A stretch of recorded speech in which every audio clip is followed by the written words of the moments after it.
Today it is my great pleasure to welcome to the table the good people from Arkansas Restore Hope, Miss Renie and Mr. Charlie Mack. Founded in 2016 by Arkansas's Governor Asa Hutchinson, Restore Hope is successfully working to bridge the gap between struggling communities and government services. Restore Hope is trying to reduce the rate of incarceration, facilitate successful re-entries into society, lower recidivism rates, and thus lower the number of children entering the foster care system. If you feel you're 4 or 5 degrees away from any of the aforementioned issues, or that these things don't affect you, think again. Knowledge and dignity create better families, broader workforce, lower crime, lower taxes, and stronger economic communities that trickle up. Having known Miss Rule for years, I can think of no one more capable to execute such important societal duties. Renie is the perfect advocate and community director for Arkansas's Restore Hope. She has a degree in social work and a career that spans decades with such reputable nonprofits as UAMS, Arkansas Hospice, and she founded Arkansas's Paws in prison. She has a degree in social work and a career that spans decades. With her today is Mr. Charlie Mack, a success story who, with 4 other felons and gang leaders, started their own initiative called Empowering My Environment. With no further ado, it is my great pleasure to welcome to the table the hardworking, community-minded, service above self, Miss Renie Rule and Mr. Charlie Mack. Yay! Charlie's clapping over there. Mr. Mack's clapping. Bravo. Renie, I read a funny story about you. Uh-oh. I told Charlie, Mr. Mack, I was going to start with you. So I am. After graduating top in your class with a degree in social work. Now, I just said top in her class with a degree in social work. You are advised by your professor to seek another profession. That's correct. Okay, what does he mean by that? Well, they give you tests, and I scored too high on empathy, meaning that if you're sad, I can really feel it. And I can't stop those feelings. And so my reaction to it is unhealthy sometimes to you because I try to solve your problems. The good social worker is able to keep that distance, and our caseworkers are trained to do that. And we've learned, and we'll talk about it, I'm sure, tonight. When you solve your own problems, you're much better at it. As a younger person, when I was in my 20s, if a person was hungry, I bought them their food. I didn't help them solve how they would get themselves out of hunger. Mm-hmm. And so they could see me doing that early on, and they just said, find something else. And so I found fundraising and got to stay in social work. And I love it. So what did you do when you first got out of school? I worked at the library for a while, and then What was your first gig at a nonprofit? SCAN, Suspected Child Abuse and Neglect. Oh, gosh, how did you do that? Well, it needed to be done in Pine Bluff, Arkansas, and there wasn't a lot of money, and I had the time, and I wanted to do it, and so I took the training, and that's what I did. I worked as a caseworker and raised money for them. Some of your notable jobs have been UAMS. Mm-hmm. Why did you leave there? I've been there probably 15 years, gone through 2 capital campaigns, and it is a fabulous place. I can't say enough good things. But then, I started looking at my life and realizing I was hitting those 60s, mm-hmm. and I probably had one more shot at doing something different. And I can't, as I say, I would go back to UAMS. It wasn't that. It was, I want to do a couple more things before I leave. Mm-hmm. Been there, done that. Okay. Well, you ended up doing more than one more thing. You've done a couple, like you just said. You did Arkansas Hospice next? I did. What is the question you are answered most for your clients and families that they ask you? About Arkansas Hospice? Mm-hmm. When you're working in Arkansas Hospice, what do people ask you the most about? When is it time to put my loved one in hospice? Mm-hmm. And the answer is the earlier the better. Because what hospice does is they come in and they let you be the daughter again. You get to move away from being that caregiver. I was a caregiver for my mother for 13 years. And until I took her to hospice and she was in hospice and someone else was taking care of her, then I got to become a daughter again. Did she live there, or did she live at your house when she was in hospice? She lived in hospice part of the time, and then the rest of the time she was in a nursing home. So you can, I think a lot of people think when you get involved in hospice that you're going to put them in the hospice nursing home, so to speak. But you can keep them at home and they can still be in the hospice care system. Absolutely. And that's where we want them. We want them where they are the most comfortable. Mm-hmm. But we also want to be able to help the family. And it's a very important decision. So I don't know if you know this, Renie. My mother just passed away in 2018, and it was right before they changed the rules. I don't know when you left hospice, but it was right before they changed the rules that they would not let you come in unless they thought you were within the 6 months of your end of life. Did you know that? Mm-hmm. You did? You can't shake your head on the radio. Yeah. Y'all didn't hear that shake? I heard. Yes. Or nod your head, I guess. Yeah. Yes. So you can't go too early anymore because you were like the earlier the better, but they won't actually take you anymore because they think people are, because they're full. Yeah. They're very full. Yes. But that 6 month period in there is very important for the family. I kept my mother in my home, and hospice came to us, Mm-hmm. and I highly recommend that. If you can, you have room, and, if you go to work every day, you can't leave your mother there all the time. But I was able to afford a lady to come and sit with mother and take work off because I work for myself. So what's your takeaway from the hospice job? If you took one thing away from the hospice job, what would it be? I think it is that you let the patient guide you what they want. We have a tendency with loved ones to make them feel better, to make them get well. And oftentimes, our loved ones are ready to go. Always, I think. Yes. They're almost begging. Yes. And I can't say the quote that you started the show with, which was wonderful, but to listen to them, they'll tell you what they want. And, some of my most wonderful experiences was I went into a lady's room and she probably had 3 or 4 days. And I said, what do you want? What do you want? And she said, I really want to go zip lining. And I said, then you know what, honey? I'll be back here tomorrow morning. We'll go zip lining. No, that is not true. That is true. In a wheelchair? Did you zip line in a wheelchair? No, she was not in a wheelchair. She was not in a wheelchair. She was with her nurses. The nurses went with us and we went zip lining. Strapped her in. And she said it was the happiest day of her life. And that's what she wanted to do, where her daughter was over there saying, Mom, if you do that, you could die. And she said, I'm dying anyway. And she said, let me go. And so it was a wonderful day for all of us. Wow, that's a good story. All right, let's move on to 2011. You founded Paws in prison. I read a little bit about this, how you were working at hospice and you read about a man who wanted his last meal. You know what I'm talking about? Yes. Tell that story. Well, I wasn't working in hospice. Oh, I just moved to Little Rock, and there were 3 men that this has been about 25 years ago that were being executed at the same time. And Myra Leverett wrote an article about one of the men, and his name was Hoyt Kleins, and he wanted a hamburger, French fries, and banana bread. And the article just said the kitchen didn't make banana bread. And as you know, Kerry, I'm not a good cook. And I thought, I can take him some banana bread. And so the next day I made some banana bread and took it down to him. And of course, they wouldn't give it to him because they said they needed to protect him so that they could euthanize him the next day, I suppose.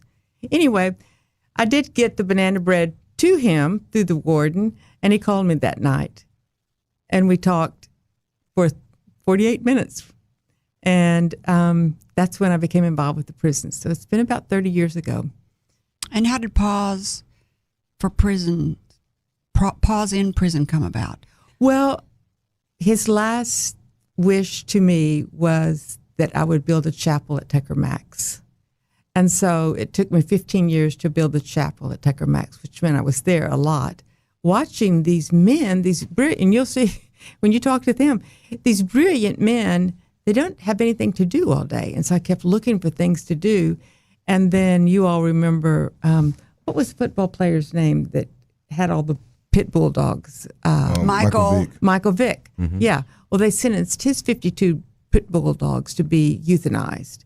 And a prison from Virginia petitioned the governor, give us those dogs and let us, through intense behavior modification, train them. The end of the story was 48 of them went on to be adopted by children and 3 of them went on to be service dogs. And so I was on the first plane out there. And I knew, and then it took me 3 years to convince BB that that's what we should put into our prisons. And we've saved to date, I think we're at 1,872 dogs. Wow. And not to mention, what it does to the inmates. So that's how it all happens. Yeah, it's in 6 facilities. I think I read you're in 6. We've got Paws in prison in 6 facilities. You've reduced the number of dogs euthanized. Inmates are contributing and feel worthy. Oh.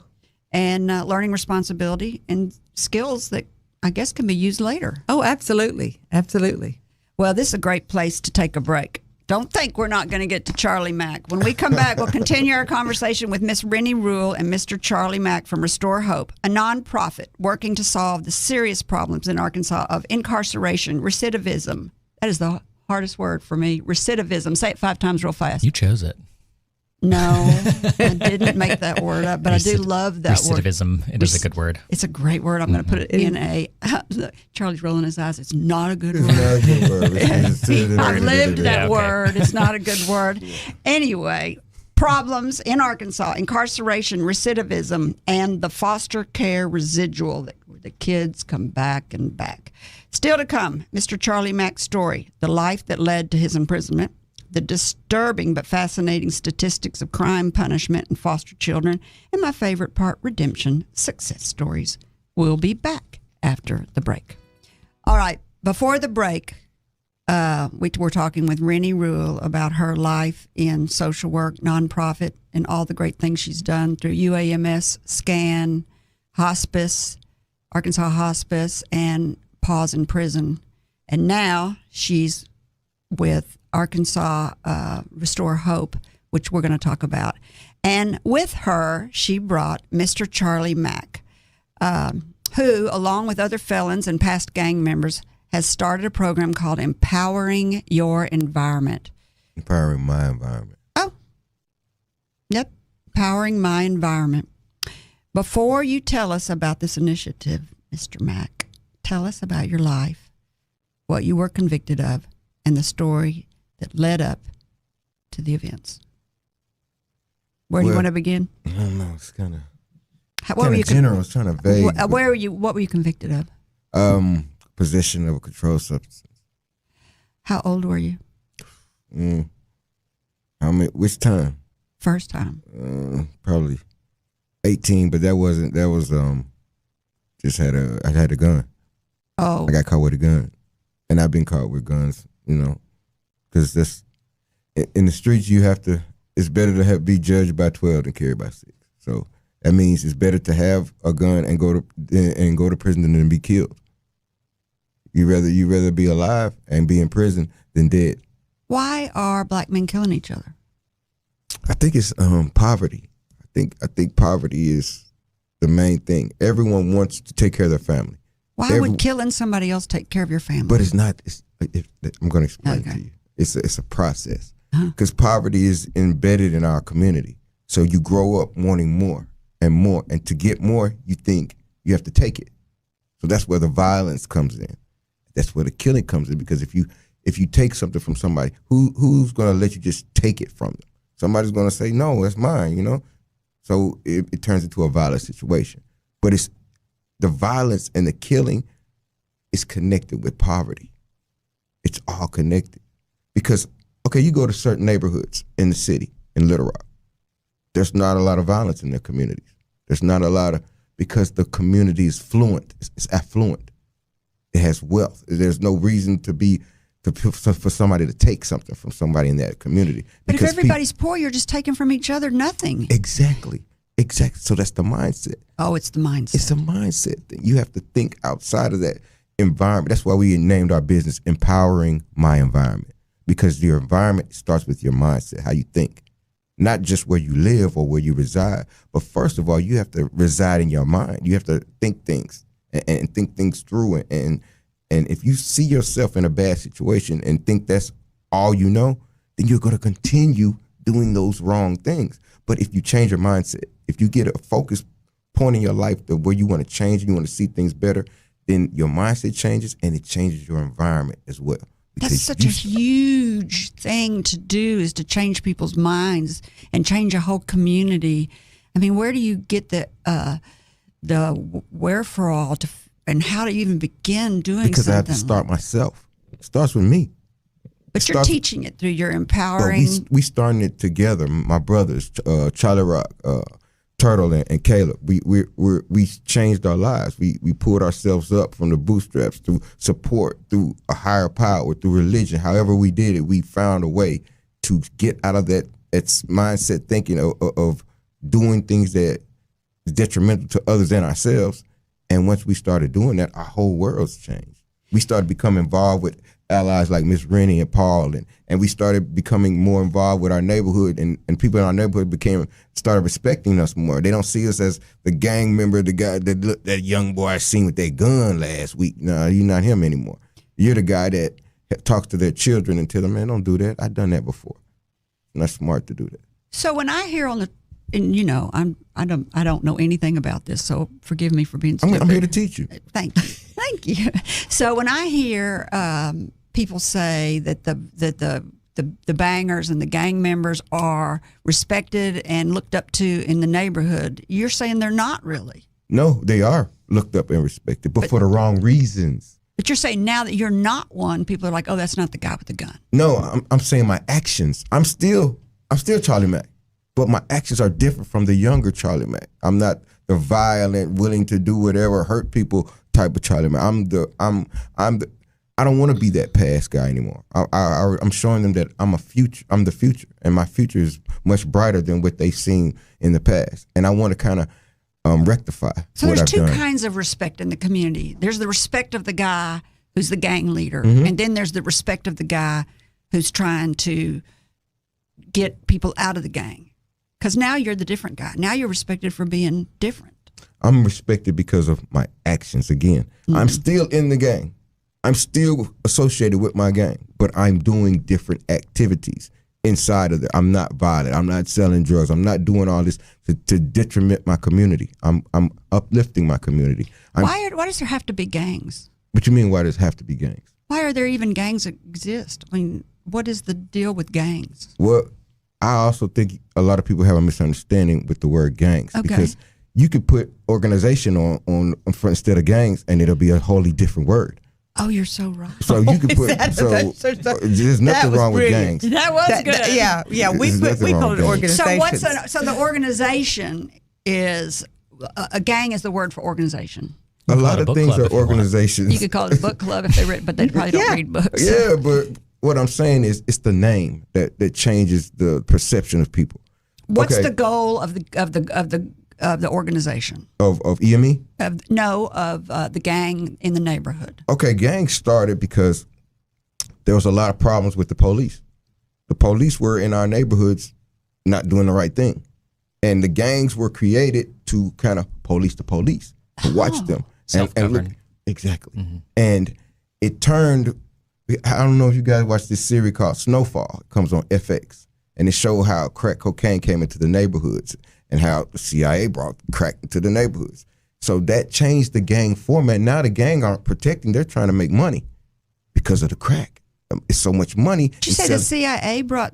In this FX show, the CIA brought the crack into the neighborhood. Why would they do that? That just creates more crime, doesn't it? Because they said they were trying to stop the what was it?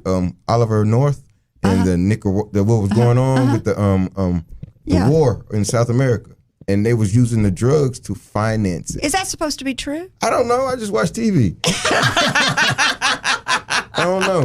I don't have any inside points or none of that. Don't get me hurt. I just say what the TV said. Yes, but the gang members started to police themselves, self-governing. But it changed when the drugs came, and it became violent, and it imploded. So now the gang members, they're killing each other for the money and the business of the crack. So now it's not good anymore. It's instantly turned bad. Yeah. So that's and from that bad fourth step, that's how gangs have evolved to where we are now. And the thing is with gangs, gang members are your cousins, your brothers, your fathers. They're human beings. They're people just like you, and they're just going through a different situation that you might be going through. Yeah. And to understand a gang member is just to sit down and talk to them. Anyway, communication is the best way to change and to move a block out of the way. It's talking. Me and Miss Renie and I, y'all are tight. totally different people. Don't we look like totally different people? Yeah, y'all do. Y'all don't start dating. But this is my buddy. She listens.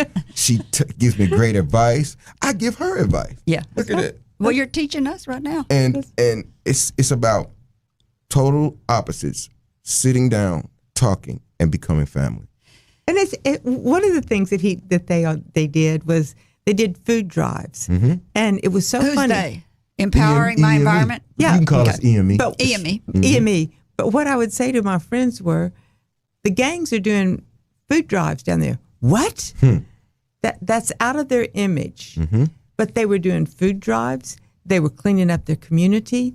Going back to their original purpose. Right. Going back to their original purpose, yes. And one thing that we've learned from the Restore Hope is it's not outside leaders coming into a community that changes a community. It is always the leaders within the community that change the community. And that's what these 4 men are doing. And we're just along for the ride. I mean, and it has been a powerful just process to watch them. And Mr. Chapman, of course, he's an entrepreneur and has helped them. But And who's Mr. Chapman? He's executive director of Restore Hope. Oh, okay. And so he's helped them as they've come up with their businesses and their business plans. But so when I say past gang members, they're not past gang members. I'm still there. I'm just in a different light. I'm in a gang. Yeah. And But so you've gone back to jail. I went back to jail. I've been to jail several times. Yeah. Yes. And what is one of the reasons that you end up going back to jail over and over? Because people talk about what is the percentage of people that go back to jail? It's high. It's very high. 55%. I thought it was higher than that even. That's still high. Over half. Well, it is. 5% over half. And what made me go back to the word you can't say good and you don't like? Recidivism. Recidivism. That word. But here's something that we could teach our listeners. We think of recidivism as meaning, say, a person came out of prison and they were put in prison because they robbed a bank. Well, recidivism, when they go back, means they robbed another bank. No, it doesn't. Recidivism means that they didn't pay their parking tickets. True. They didn't take care of some fee that they owed.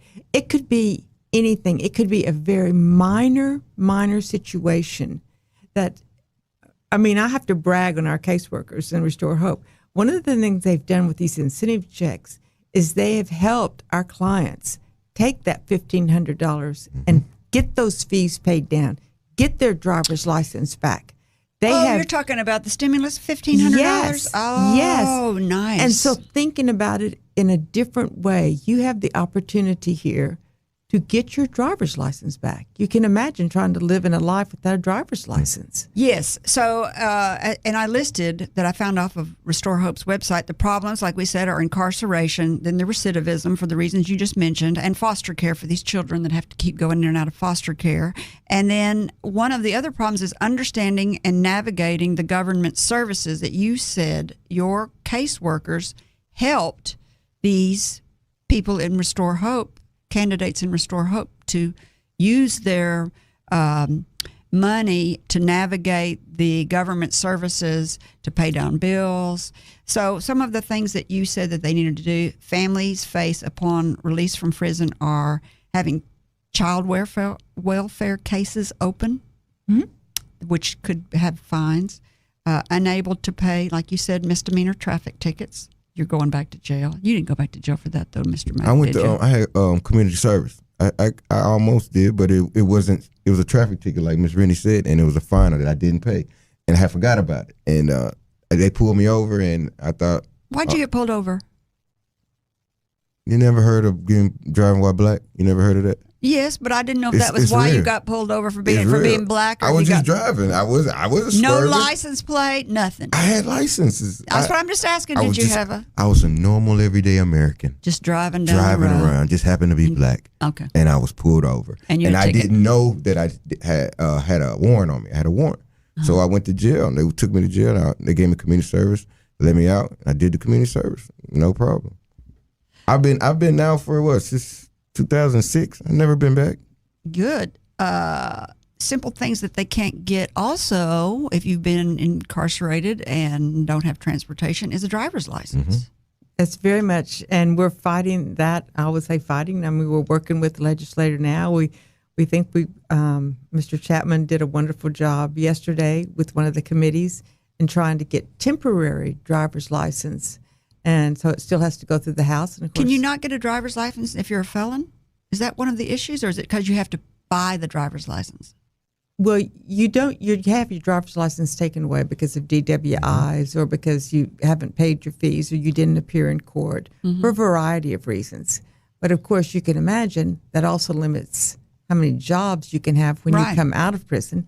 And what many people don't understand, every time that you get a DWI, it's $10,000. And then if you go into prison for 5 years, that $10,000 goes to $20,000, goes to $30,000. They just keep adding it up. They do. So when you leave prison, you could have a $50,000 fine waiting for you for something that you committed when you were 18. Mm-hmm. When you were 18, yes. That cannot be for real. Now that doesn't take a rocket scientist to figure out that needs to be changed. But it's about money, though. So when it's about money, why change it? Now Texas changed it. Oh, their philosophy was, look, if the state sentences you to 5 years, you have paid your fines. That's right. So when you come out, you get a clean slate. Mm-hmm.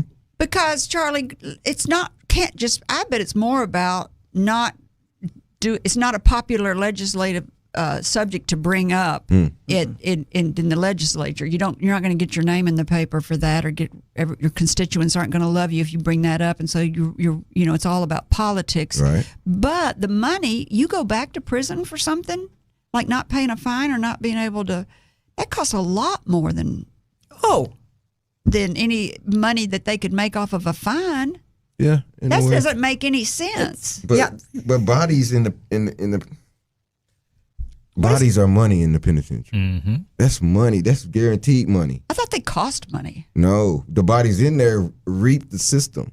The system reaps off that. But that's another story, neither here nor there. Oh, gosh, I hadn't read up on that. Yes, and we kind of know about that kind of stuff. So I thought that our taxpayers paid for the prison system. We do. And, really, I mean, it's one of those, there's several ways that you could tell the example, but yes, if you keep someone in prison for $25,000 a year, when they could be out being part of the workforce, yes, yes, that doesn't make good sense. One that I thought was interesting was, and I knew this one because my daughter-in-law worked at our house, but reliable transportation is tough when you're trying to keep a job. And then I knew this one too, deposit on a dwellings. If you're going to rent an apartment, you got to have a deposit. And then this was one I did not know and I had not thought about is health problems. yeah. So many people have health problems and there's not really much help for their health problems. Can they go to our care? They are Arkansas Care if they can if they're children, but not if they're adults? Or how do they handle their health problems when they come out? There's a huge bill that, again, hats off to Governor Hutchinson and several of the senators and representatives that have put together a health care that will make that possible for especially people in rural areas that are coming out of prison. You can usually find health care in a city that will help you, Medicaid or something like that. But especially in rural areas, they've done a great job of getting that started. So that speaks to you helping people navigate their government services that they may not know how to use. Because it's tough. I mean, I own a small business, and I can't read all the paperwork and understand what you're supposed to do and where you're supposed to go. Well, and that's why my hat's off to these men. Starting a business, it's not easy. Is empowering my environment a business? Yes. Oh, It's a multifaceted business. It's a brand and a movement.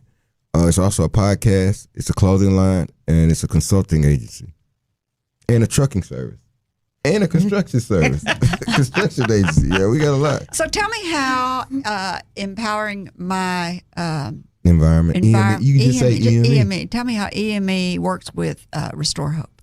Well, Restore Hope and EME are partners. We look at situations in the communities, and we EME as experts. We consult with Restore Hope, and we come up with programs and solutions to help fix those problems in different communities. And we sit down with people and pick their brain, and we listen and ask questions that are detrimental to helping them. We don't want to go into a situation and say, "We know what you need. Here's what you need." That's what I like to do. No, that's not right. Don't work. You gotta stop. Oh, you gotta listen. Yeah. You gotta listen. Sometimes, again. Kerry. Sometimes, not all. Not 365. Maybe 172 days, maybe. Yeah. And we just listen more. And once you listen to somebody, and then we try to treat people as friends, and then we gradually grow into family. Because with EME and coming from a gang, your gang is your family. You know, you eat together, you sleep in the same apartments together, you hang around each other. You do? You drink. I didn't know that. I'm just telling you, Miss Kerry. Okay. And it's a family-orientated organization because people don't want to see it that way. So everyone has their different mindset of the way something is. But it's only, my mother taught me there's three things. There's only three things. There's your side, my side, and the truth. I've heard that before. And if my side is closer to the truth, then it looks like I'm telling the truth, right? So we want people to tell us the truth. We want people to give us all their information so we can help them because we're genuinely here to help. We put people on our podcast from our neighborhood, Black-owned businesses. We market them. If they probably would not have had a way to be exposed and get their business out, but we put them out there because that's what we want to do. I watched your podcast. You like it? I did. I watched a couple of them. Let me just take a quick break to say you're listening to Up in Your Business with me, Kerry McCoy, and I'm speaking today with Miss Renie Rule and Mr. Charlie Mack from Arkansas's Restore Hope, a nonprofit working to solve the problems of incarceration, recidivism, and foster care, and also empowering my environment, which is I don't think it's a nonprofit. It's more of an initiative that helps people in the African American. It empowers people in the African American community. So, how do? Can I say something? Sure, absolutely. I don't think it's in the African American community. I think our logo says unity with every side. So we're doing it. We're starting with our community, but it's gonna explode in the city. It's for everyone. It doesn't matter your color. It doesn't matter your occupation. It doesn't matter what neighborhood you're from. Unity with every side means everyone, and we're trying to get everyone on the same page to have, like Miss Renie said, empathy for all. If you have empathy for somebody, it means you care about them and you feel it. So when they're hurting, you feel pain too. So you want to help them get some of that. You can't change people's complete life. You can't take away all the pain, but you can, take as much as possible as you can and help them. And that's all we're trying to do. We're trying to help our community, help everyone else, and then we want everybody else to reach in and help others. That's lovely. So I watched your podcast on the Facebook page of, I guess that's where it was, where it's housed, is on the Facebook page. It's on YouTube and on our Facebook page, Empowering My Environment. And how many have you done so far? 7. 7? I think you're right at 7. 7? I thought it was more. It seems like more. It's like 25. It's a lot harder than it looks, isn't it? Yes, it's much harder. And from when we started to now, it's a whole different. It's a whole different animal. We was like so nervous and weird in the beginning, and now we just naturally. It's like we're supposed to be in front of this microphone. This microphone is an extension of me now. Thoroughbreds. I watched the Thoroughbreds. Yeah, that's our homegirl, Sharonda Williams. Yeah, she's got a nice business going. She got a lot of things going. Well, the whole time I watched it, I wanted to give her advice, and I'll just quickly tell you this one because I think everybody should hear this, is it drives me crazy when people spell words wrong. No. She spelled thoroughbred. She made up her own spelling for thoroughbred. And I thought, girl, no one's ever going to find you online. They are, but they do. I'm sorry, Kerry, they do. I've told this to her before too. It's like I used to work for a flower shop that had a misspelled name, and she was like, "Oh, they're never going to be popular." They're like the most popular flower shop in Northwest Arkansas. Drives me crazy. It's not misspelled, Miss Kid. It's on purpose. I know it's on purpose. It's spelled the way she wants it. Exactly. It's branding. And everyone loves it. I'm sorry to tell you. Look, I'm shaking my hand. He's shaking his head. Yeah, people like thoroughbred. It's like my So own is it a girl. bakery? Huh? Is it a bakery? Thoroughbred? No, thoroughbred is it's a That's entertainment. I don't know. That's Try good. to be funny. It's an entertainment business. She goes and sets up parties for people, and she's like the MC. She comes out and tells them, "Oh, we're gonna have such and such and such and such perform." She's the MC, and that's her cool. business. Oh, I love and that. it's an amazing business. Okay. So, Restore Hope acts as a brokering agency to connect communities and government and helps with technology assistance, solves complicated issues, collaborative intervention with government agencies, nonprofit, and local businesses, and that your approach is a holistic approach: education, jobs, counseling, parenting, addiction. Let's talk about parenting and addiction. You know, why would a gang be your family? Where is your real family? Well, okay, your real family is in your house, like in your home. You know, your gang is your family in the streets. Did you have a mother and father? Yeah, I got a mother. My father passed, but yeah, I have a mother. I have a mother, and I have 2 other brothers. Why did they let you get in a gang? Can't nobody let you get in Why a gang. are they not I chose to get in a gang. No one lets you get in a gang. It's your choice. It's a decision in life. You choose or you don't choose. Because you're a grown man and you can make those decisions. No, I wasn't a grown man when I joined the gang. See, I would was a have kid. I taken was a Gray kid. and locked him in his bedroom if he started packing a gun I don't think my mother and really selling drugs. knew all of that. You know, you know how kids are. Your parents don't know everything you do. That would be impossible So for a what's the parent to know everything. solution? The solution? Yeah, don't start telling me anything I right was now. about to say. I like Gray. I like Gray. You might tell some secrets. What is the solution there to keep kids from making bad choices? The solution is you have to have men or younger guys or older men to help guide. Everyone needs a guidance somewhere. And where I'm from, the male figure, the father figure is not there too often. Why is that? It's a lot of things. Like I said, sometimes crime, you commit a crime, you go to prison. You're gone from your family. Death, you know, sometimes it's a violent situation. Sometimes the male dies. He's murdered. Poverty. He doesn't have any money. He's not getting along with his wife or girlfriend. He leaves. It's a lot of situations. Every black man I know that's worked for me has had his wife and his girlfriend. And I'm not speaking bad about any of them because I yell at all of them. I yell at all of them. I say, you cannot do that. He goes, why?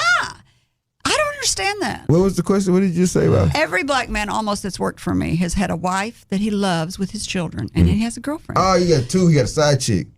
All of them. And it makes me crazy. Well, you just met me, and I don't have a side chick. Thank you. One of them had a I'm wife, scared of my a wife. girlfriend, and a mistress. I said, how are you doing it? He said, I work 2 jobs. Yep. I said, is it worth that?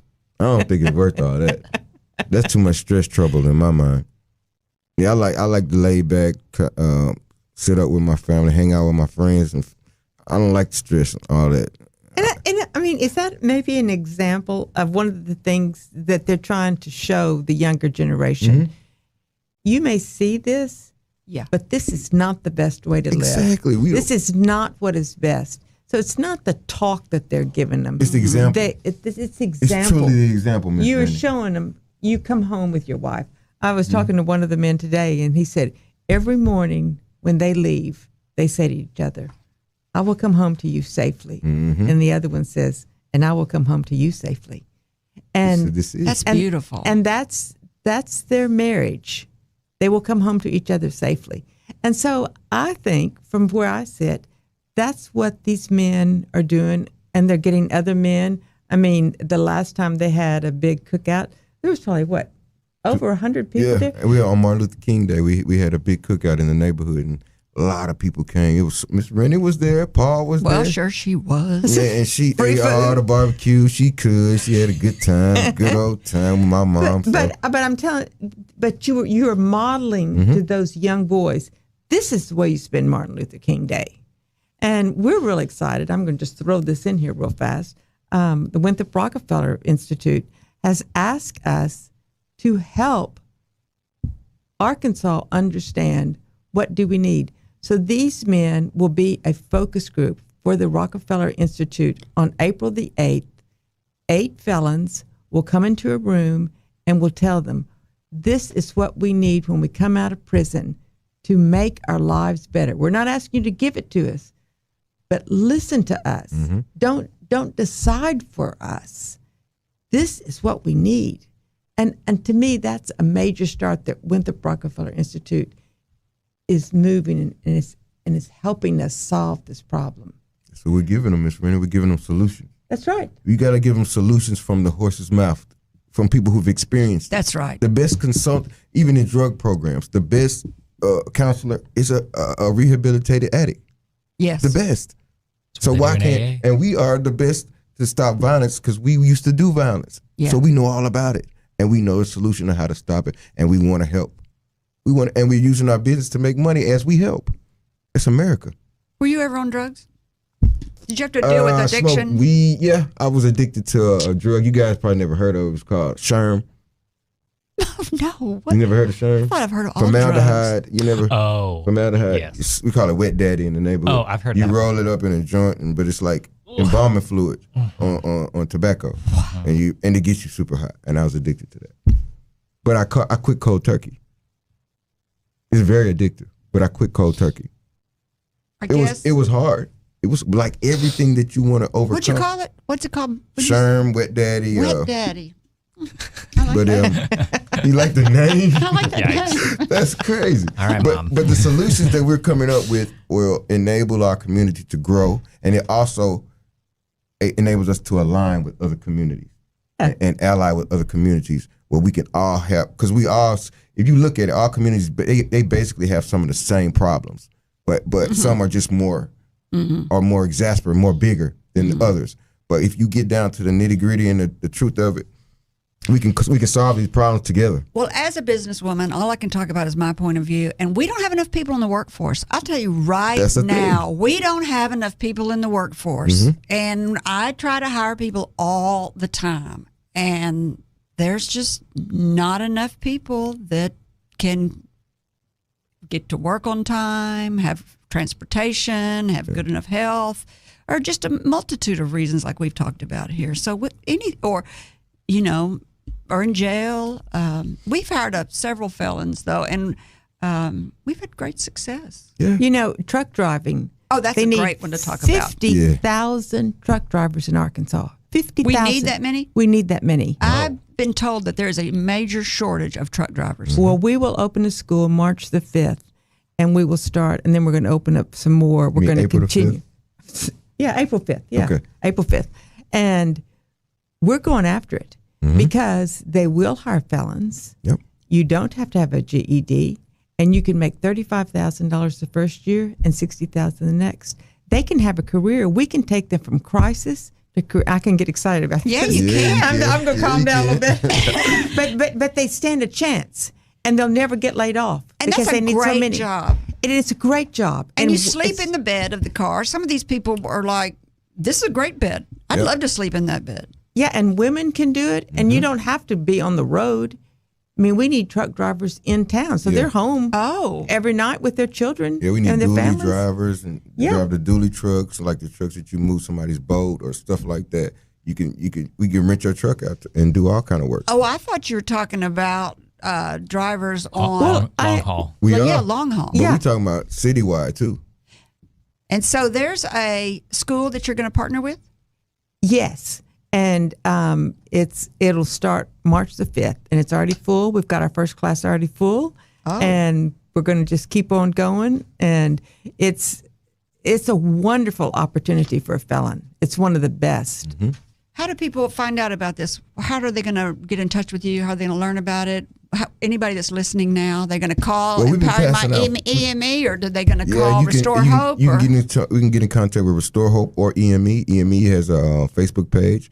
Restore Hope also has a page, but we've been passing our flyers around the city. Like crazy. And like crazy. we didn't got a lot of people from our neighborhood involved. We go down to the park and just say, man, we got something for you guys. Just read it. And Miss Renie and Paws said they've been getting a lot of phone calls and a lot of people, and they sold out 2 classes so far. And people just don't know. Right. And so it's just getting it up to their awareness. That I don't think people realize there's a shortage of drivers. They didn't. A lot of people didn't know that truck driver was in such a high demand. I was shocked when I found out. And that you can make great money, and you don't have to be overnight. You can go home. I didn't realize they take felons. Yeah. Yes, they take felons, and you don't have to have your GED. So I didn't realize that either. Yeah, that's a good thing. It's a great career move. It's a great career move. If you're coming out of a prison, it's a great career move. Gives you responsibility, independency. And so you'll help them get a license if they've got to get a license. You get that when you go through the school. Mm-hmm. So responsibility, there's dignity in responsibility. Yes. And we've talked a lot about, what do they say? Don't give a man a fish, give him a fishing pole. Mm-hmm. And y'all are kind of, I think, doing that. Yep. Some of your accomplishments at Restore Hope have been 4 counties, Pulaski, Crawford, White, and Sebastian. You're excited about the future, I can tell. Yeah, we are. Tell them about the April 13th. You better hurry. We've got a few minutes left. We're going to launch. Every time the governor sends us into a different county, we launch it. And so we'll launch Pulaski County on April the 13th, and we'll be at War Memorial Stadium outside. EME is going to come cook barbecue for there. How many people do you think are going to be there? About 100. We hope at 100. 100. It'll be outside, and we will all sign a petition that says we will gather together and work and get these people back out of crisis, into stability, into career. I love it. To help the least, the last, and the lost. April 13th. April 13th. And EME is coming out cooking, so it's going to be some really good barbecue, really good food. And we got a band that's going to be out there that they've said that they would come out free, so it'll be fun. Okay, April 13th. We'll put the date on our website. April 13th, 12. 12 to 1. 12 to 1. 12 to 1. Not too long. That's perfect. Mm-hmm. So if you want to get involved or you want to reach out to these people, just call Restore Hope. Call and go EME. Go to Empower My Environment on Facebook. Our number's there. You can contact us. We answer questions. We're not scared. We talk back. So just go to Empower My Environment on Facebook page, and you can see our videos on YouTube also. I've really enjoyed talking to Renie Rule. Y'all are great. And this is a gift for both of y'all for coming on. It's a desk set with a U.S. and an Arkansas flag. Thank you so much, Charlie Mack and Renie Rule. Thank you, Kerry. You're welcome. You're a great host. You are. I don't care what they say about you. You're a great host. I know, right? You weren't scared of me, were you? In closing, to our listeners, I want to thank you for spending time with us. We hope you've heard or learned something that's been inspiring or enlightening. And if you haven't, you hadn't been listening. Mm-hmm. And that whatever it is will help you up your business, your independence, or your life. I'm Kerry McCoy, and I'll see you next time on Up in Your Business. Until then, be brave and keep it up. If you liked this video, subscribe to our YouTube channel by clicking on the picture in the center of the screen. For more of Kerry's interviews, click either video on the right of the screen. And as always, thank you for watching.